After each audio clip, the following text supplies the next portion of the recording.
Hello students, welcome to my YouTube channel Maa Vaishno Devi education academy. Students, आज हम लोग अब स्टार्ट कर रहे हैं यूपी टेट के लिए जो हमारी एक सीरीज चल रही थी PYQ इसकी and subject wise chapter and फिर देन PYQs। ठीक है, तो हम लोग उसी को कंटिन्यू करते हैं क्योंकि अब आपका एग्ज़ाम बहुत ही पास आ चुका है। इसके लिए आज हम लोग पढ़ने जा रहे हैं, चैप्टर है परसेंटेज, प्रतिशतता। ठीक है,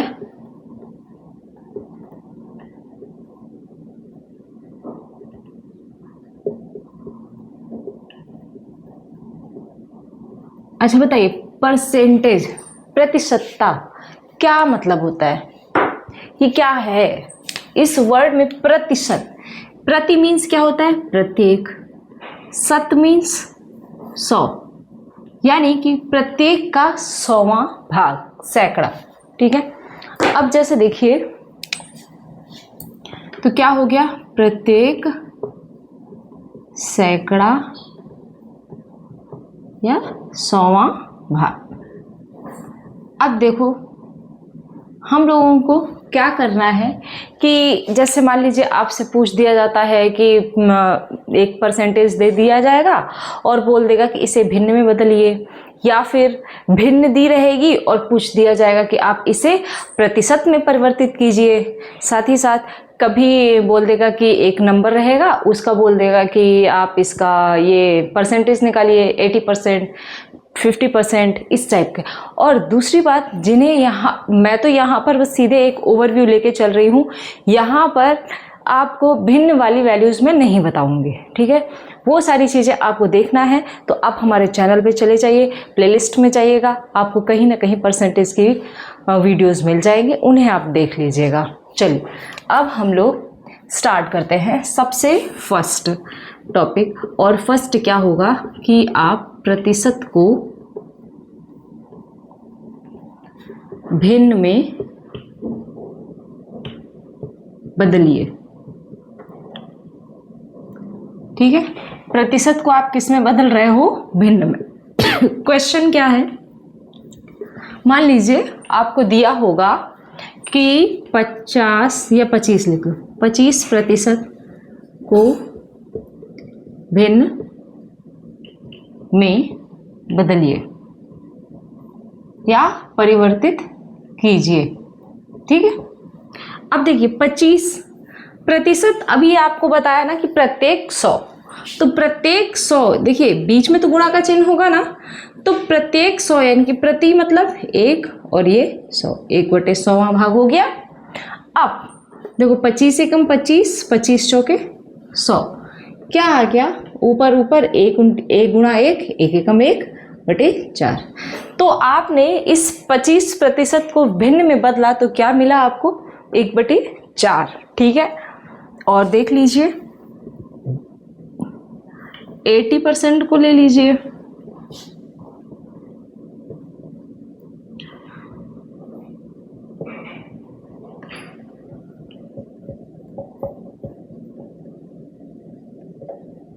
जब आप 80% को भिन्न में परिवर्तित करेंगे तो क्या करेंगे? फिर से वही कीजिए, 80 गुणा 1/100, 0 से 0 ये कट गया, 2 से 2 चौके 8, 2 पंचे 10। अब क्या कुछ कटेगा? नहीं, तो क्या आ गया? 4/5। तो ये कंडीशन एक आपको समझ में आ गई होगी कि प्रतिशत को आप भिन्न में कैसे बदल सकते हो। अब चलते हैं दूसरे पड़ाव पे, और दूसरा क्या होगा कि भिन्न को प्रतिशत में बदलना। ठीक है, तो चलिए हम लोग देखते हैं उसको।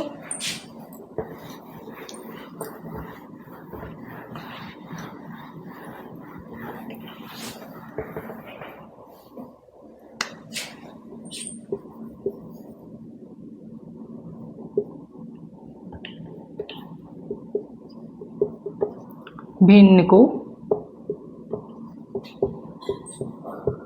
प्रतिशत में बदलना।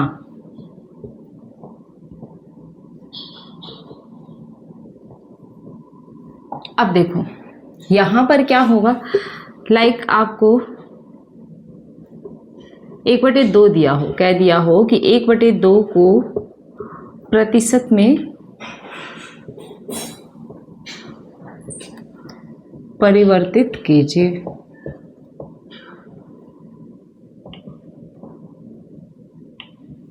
अब देखिए 1/2, अब प्रतिशत में बदलना है ना, तो आपको क्या करना पड़ेगा, गुणा, ठीक है, गुणा 100। अब देखो ऊपर 100 नीचे 2, कट पिट के कितना आ गया, 50। तो ये यहाँ पर अब क्या लग जाएगा, प्रतिशत का सिंबल। अगला देख लीजिए, मान लीजिए आपके पास 3/5 लिखा हो को बदलिए, तो 3/5 गुणा 100, 20 पंचे 100 और 20 तेई 60। एक बात समझ में आ रही है क्या आपको? अब अगर आपसे डायरेक्ट क्वेश्चन पूछ दिए जाए, मान लीजिए हम लिख दे रहे हैं, एक क्वेश्चन और लिख दे रहे हैं कि 720 का 60% ज्ञात करें, ठीक है। अब 720 का 60% ज्ञात करने के लिए आप दो तरीके हैं अपने पास। 60% की वैल्यू क्या है, भिन्न वाली वैल्यू, वो है 3/5। तो अब 720 को आप 3/5 कर दो, बस सीधे गुणा करके आंसर निकाल दो। क्यों, अभी बताती हूँ। 5 एकम 5, 2, 5 को 20, 5 को 20, और ये क्या आ गया, 3 चौको 12, 3 चौको 432। दूसरा तरीका क्या हो जाता है यहाँ पर, जैसे ये आपके पास 720 है, इसका आपको निकालना है क्या, 60%। तो बात तो वही पड़ी ना कि 720 गुणा 60/100। अब ये 0 से ये 0 काट दो, ये 0 से ये 0 काट दो, 6 से गुणा कर दो, ठीक है। दूसरा, अब नेक्स्ट क्या हो सकता है कि मान लीजिए आपसे अगर 10%, 20%, 30%, 40, 50 इस टाइप की वैल्यूज अगर पूछ रहा है, तो आप क्या करोगे ये कि आप डायरेक्ट जान रहे हो कि यहाँ पर एक 0 है, यहाँ पर एक 0 होगा, तो आप सीधे ये जो न्यूमेरिक वैल्यू है ना, इससे मल्टीप्लाई कर दो। और उसके बाद अगर 10% में था, लाइक देखिए 60% है ना, तो 720 में आप 6 से मल्टीप्लाई कर दो। पहला काम ये करो। तो देखो, और एक डिजिट के बाद पॉइंट लगा देना। तो जैसे ये 720 है ना, तो एक डिजिट के बाद पॉइंट लग जाएगा। क्यों, क्योंकि तो वो कट ही जाएगा ना। देखो यहाँ पर ये 0, ये 0, ये दोनों 0 कट गए ना, तो वही मैंने कहा कि एक डिजिट के बाद पॉइंट लगा दो। दूसरा, अब आप डायरेक्ट इसमें 6 से मल्टीप्लाई कर दो, वही आ जाएगा। बात समझ में आ रही होगी, ऐसे करना है इनको, ठीक है। तो हमने अभी तक क्या सीखा, प्रतिशत को भिन्न में बदलना और भिन्न को प्रतिशत में बदलना। चलिए अब आगे देखते हैं।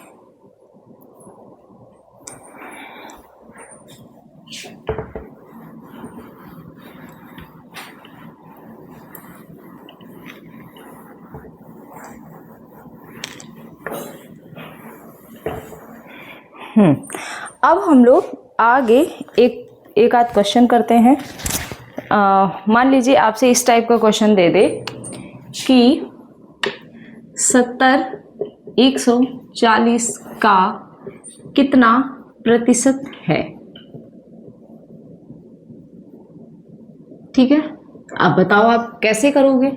तो किसको पूछ रहा है, किसका, तो 70 है ना, किसका, 140 का। तो 70 को आप ऊपर कर दो और जिससे पूछ रहा है उसको नीचे कर दो, गुणा कर दो, ठीक है। 70 दूनी 140 और 1/2 का क्या मतलब हुआ, 50%। सीधे सॉल्व हो गया, ठीक है। अगला देखिए, मान लीजिए वो 80% वाला तो हमने बता दिया। अब आपसे पूछ दे कि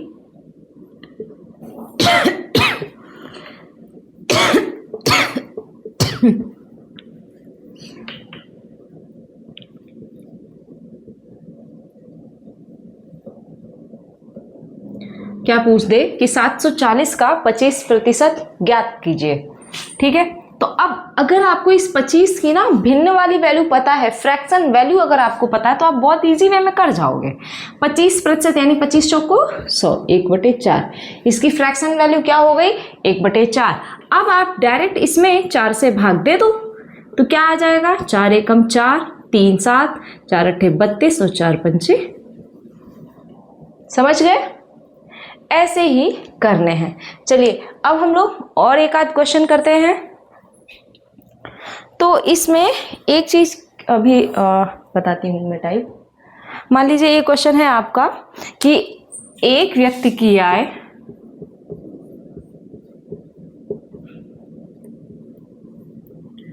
की आय 12,000 रुपए से बढ़कर 15,000 रुपए हो जाती है तो उसकी आय में कितने प्रतिशत की वृद्धि हुई?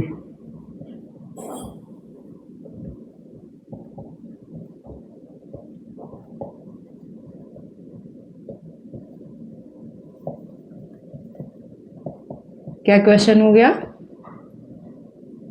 मतलब एक व्यक्ति है, उसकी आय 12,000 रुपए थी पहले, फिर वो 12,000 से बढ़कर हो गई 15,000, ठीक है। और तो आपको बताना है कि उसकी आय में कितने प्रतिशत की वृद्धि हुई है। तो अब आप बताओ बढ़ा कितना, एक्चुअल वैल्यू 12,000 से 15,000, तो बढ़ा कितना, 3,000 ही। तो यहाँ पर कितना बढ़ गया आपका, 3,000। स्टार्टिंग में था कितना, 12,000, तो इस 12,000 को अपॉन में ले आओ और 100 से डिवाइड कर दो। 3 चौको 12, 4 से 1/4, 1/4 यानी कि 25%। आपको और कुछ करने की ज़रूरत ही नहीं है। जैसे ही आपने देखा 1/4 तो फिर क्या हो जाएगा, 25%। चलिए अगला क्वेश्चन करते हैं हम।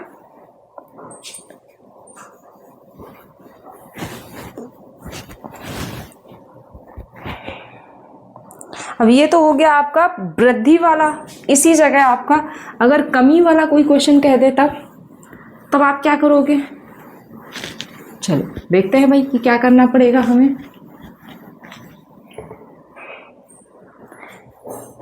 मान लीजिए यहाँ पर लिखा है कि राकेश के घर का किराया 2,500 रुपए से घटकर 2,000 रुपए किसके द्वारा कर दिया गया हो जाता है। तो घर के किराए में हो जाता है तो घर के किराए में कितने प्रतिशत की कमी हुई, बताएं। ठीक है, अब देखिए था कितना किराया, 2,500, हो कितना गया, 2,000, कितने की कमी हो गई, 500 की। कितने से, 2,500 से। तो इसको अपॉन में रख दो, कर दो मल्टीप्लाई, और नहीं तो ये मल्टीप्लाई अभी मत करो। देखो ये कितना है, 500, 2,500 का क्या है 1/5, और 1/5 का क्या मतलब होता है फ्रैक्शन में, 20%। सॉल्व हो गया। आई होप समझ में आ रही होंगी चीज़ें आपको। चलिए अब हम लोग थोड़ा नेक्स्ट टाइप में चलते हैं। और नेक्स्ट टाइप क्या होगी कि ढेर सारे क्वेश्चन आ जाते हैं और मोस्टली सारे एग्जाम्स में आते हैं कि यदि एक कोई वस्तु है जिसके मूल्य में x% की वृद्धि कर दी गई है तथा उसी में ही x% की कमी कर दी गई है तो उसका वास्तविक मूल्य क्या हो गया। ठीक है, ये हो गया। कभी कभी क्या होता है कि वृद्धि और फिर से वृद्धि, ठीक है, इस टाइप की चीज़ें अगर होती हैं तो उन्हें हम कैसे सॉल्व करते हैं। तो उसके लिए एक डायरेक्ट फॉर्मूला होता है कि +-x +-y +-xy बटे में 100।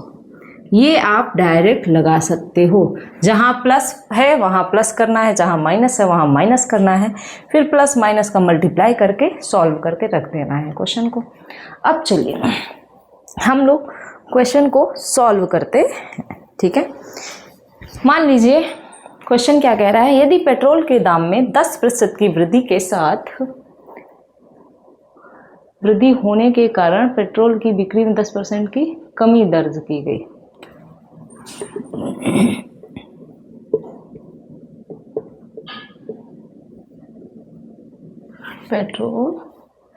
यदि पेट्रोल के दाम में 10% की वृद्धि होने से पेट्रोल की बिक्री में 10% की कमी दर्ज की जाती है तो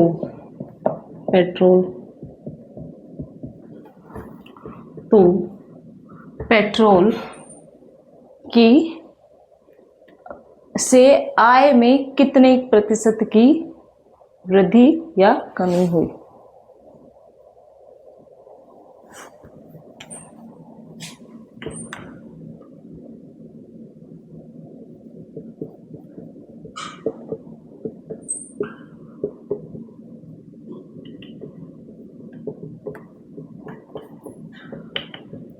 वृद्धि या कमी हुई, ठीक है, आपको ये बताना है। अब देखो, अब आप क्या करोगे, पहले वृद्धि हो रही है ना, तो +10, इसी फॉर्मूले को हम एक बेस बना के चलेंगे, प्लस का 10, फिर क्या है, कमी हो गई तो 10% क्या हो गया, माइनस का।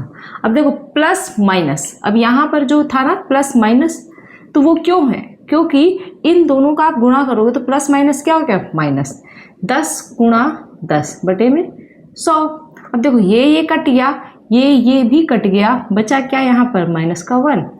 तो क्या आया, ये माइनस का सिंबल ये बता रहा है कि कमी हुई, यानी कि यहाँ पर 1% की कमी हो जाती है, ठीक।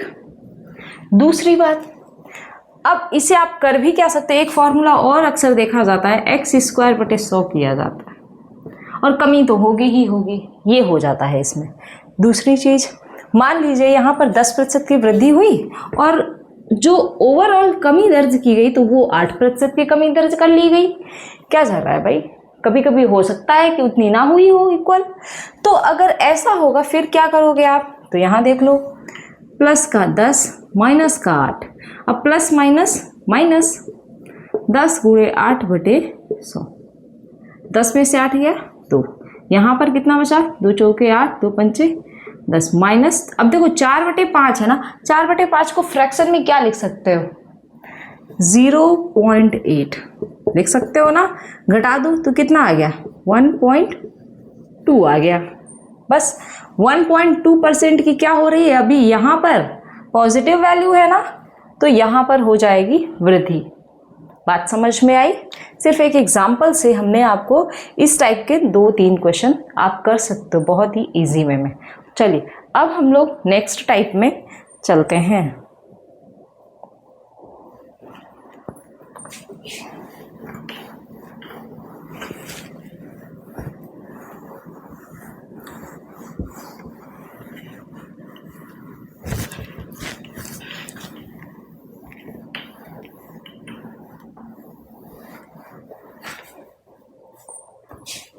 अब देखिए नेक्स्ट टाइप के लिए एक क्वेश्चन है, कोई एक परीक्षा है, एक परीक्षा में उत्तीर्ण होने के लिए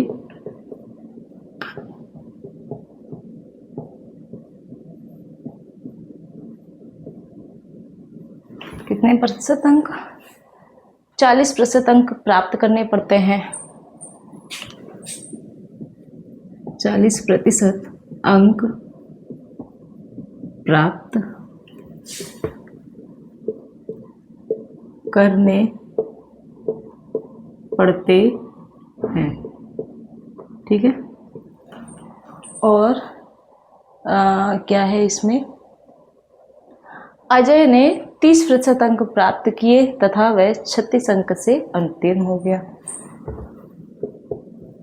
अजय ने 30% अंक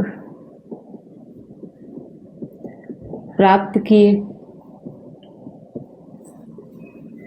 तथा वह 36 अंक से अनुत्तीर्ण हो गया।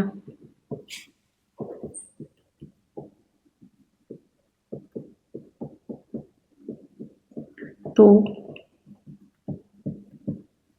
परीक्षा में कितने का पूर्णांक था?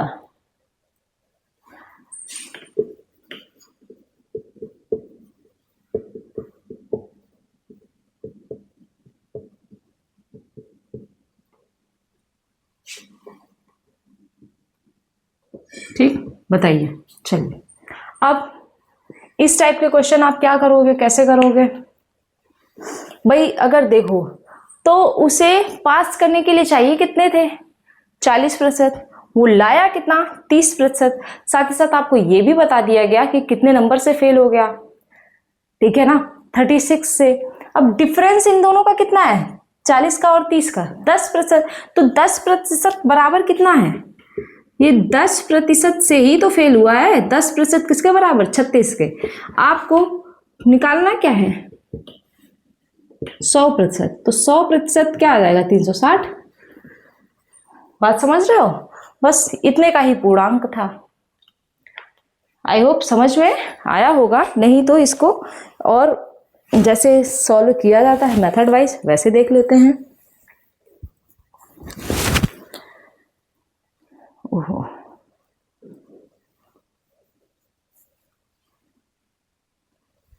देखिए कैसे करते हैं इसे। एक तो गर्मी बहुत है इस समय भाई।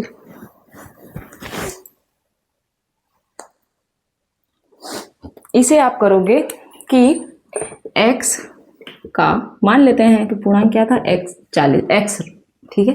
तो x का 40% बराबर x का 30% प्लस 36। अगर मिल जाते तो इसके बराबर हो जाता।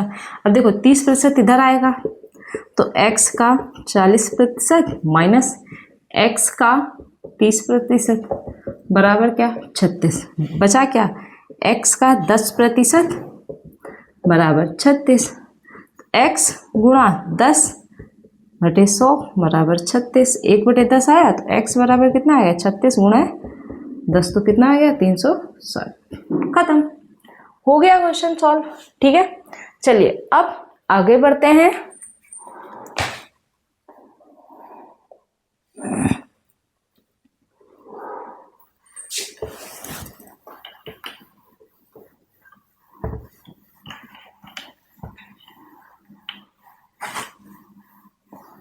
आप लोग बताते रहिएगा, जहाँ भी जो भी दिक्कत हो, आपको जो भी सेशन लाना हो, जो भी एग्जाम्स हो आपके पास में, हम उसी की क्लास ले लिया करेंगे। ठीक है, अब देखिए अगला क्वेश्चन है कि एक चुनाव में 2 उम्मीदवार चुनाव लड़े।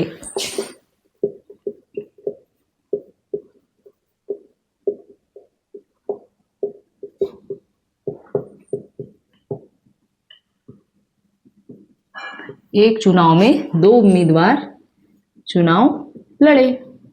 ठीक है, अब भाई सिंपल सी बात है कि 2 उम्मीदवार लड़ रहे हैं तो एक जीतेगा और एक हारेगा, ऑब्वियस सी बात है। तो क्या है आगे कि एक उम्मीदवार को कुल मतों का 45% मिला।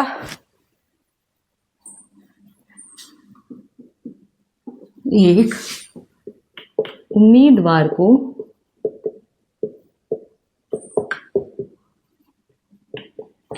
कुल मतों का 45% मिला तथा वह 3600 वोटों से हार गया। कितने से हार गया? 3600 से। तो मतदान में कुल कितने मतदाता थे? तो कुल मतदाताओं की संख्या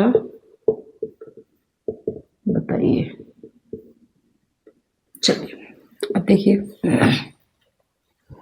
इस टाइप में आप क्या करोगे भाई, एक दो उम्मीदवार है, मान लिया एक ए है दूसरा बी है, ठीक है। एक को कितने मिले 45%। जब ए को 45 मिले तो बी को कितने मिले होंगे भाई, प्रतिशत तो 100 में ही होता है ना, 55 मिले होंगे। दोनों का डिफरेंस बताओ, यहाँ पर 10 का डिफरेंस है ना, और इसी डिफरेंस, यही डिफरेंस किसने के इक्वल होगा 3600 के। तो 10 बराबर यहाँ पर 3600, आपको निकालना कितना है 100, तो कितना आ गया 36,000। हो गया सॉल्व। कितने मतदाता थे तो 36,000। तो स्टूडेंट्स आज के लिए इतना ही रखते हैं, और आप सभी ये यूपी टेट की तैयारी के लिए हैं, और बहुत ही अच्छे से देखिए। यदि आपको लगता है कि CDP वगैरह हो गया, EVS हो गया, इन सब के और भी लेक्चर्स प्रोवाइड करूं इम्पॉर्टेंट टॉपिक्स के, तो आप हमें कमेंट सेक्शन में कमेंट करके ज़रूर बताइएगा। हम आपको वो लेक्चर्स प्रोवाइड करेंगे, क्योंकि अब परीक्षा में समय ज़्यादा नहीं रह गया है, ठीक है। तो आज के लिए इतना ही, मिलते हैं नेक्स्ट लेक्चर में। तब तक आप सभी हमारे साथ बने रहिए। Thank you, bye.